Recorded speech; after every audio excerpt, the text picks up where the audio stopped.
nuestro país, liga la mantención de la cultura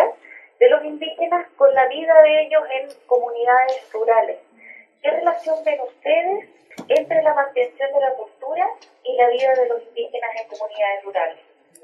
En verdad, la relación entre los pueblos indígenas y las sociedades globales tiene muchas dimensiones y no pasa necesariamente por un fenómeno de urbanidad y ruralidad. La urbanidad ha sido vista históricamente como un proceso de desadscripción de la cultura. En realidad, en el mundo en que vivimos hoy, esa es una premisa que es bastante falsa, porque los pueblos indígenas, los pueblos diversos, adscriben a ellos no en función de su urbanidad y su ruralidad.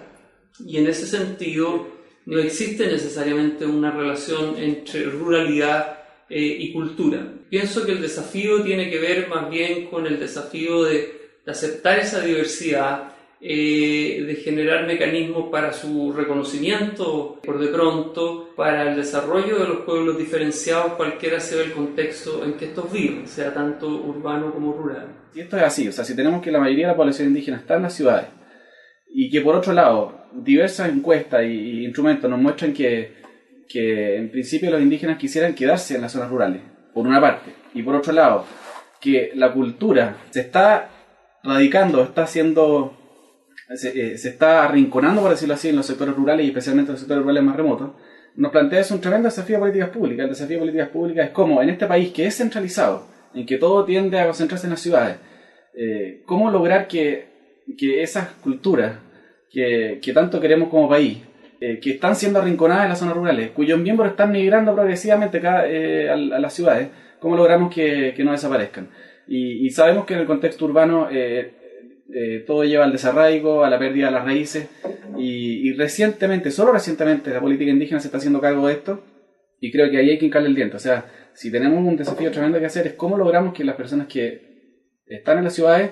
puedan mantener su conexión con el mundo rural, donde hay un rescate de raíces, y por otro lado, cómo logramos que las políticas eviten la migración en la medida de lo posible. Hoy día nuestra política pública indígena está especialmente dirigida, especialmente en cuanto al gasto de su presupuesto, a la compra de tierra y por lo tanto al tema más rural. Según ustedes, mirando un poco el futuro, ¿en qué debiera enfocarse el mayor esfuerzo de la política pública indígena, especialmente también ligándolo con la mantención o el rescate de la cultura indígena? Hay que tratar de rescatar cuáles son las oportunidades que hay en el mundo rural, y esas oportunidades muchas veces están asociadas a proyectos de inversión. Y hay un peligro en empezar a ver los proyectos de inversión en las zonas rurales como algo negativo, como algo extraño que viene solamente a producirle problemas a los indígenas, a los pueblos indígenas. Creo que si entramos en esa dinámica podemos perder de vista cuánto podemos rescatar de esos procesos y cuánto podemos lograr que los indígenas o los pueblos indígenas se beneficien de ellos. Aquí es importante tener presente que, por ejemplo, en el tema de las tierras se han entregado varios miles, cientos de miles de hectáreas en los últimos 10 años. Sin embargo, vemos que aumenta la población urbana. Eso lo único que me puede indicar a mí es que hay gente que recibe tierras, pero que a pesar de eso igual se va a las ciudades. Y eso creo que es un fenómeno que se ha hecho bastante común. Entonces,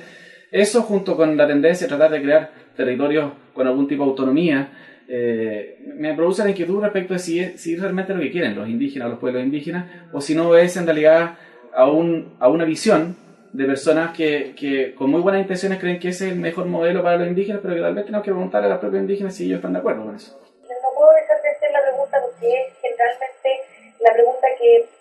liga la opinión pública al tema indígena, y es el tema de la violencia. Yo creo que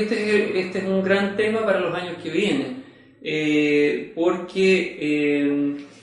sin duda de persistir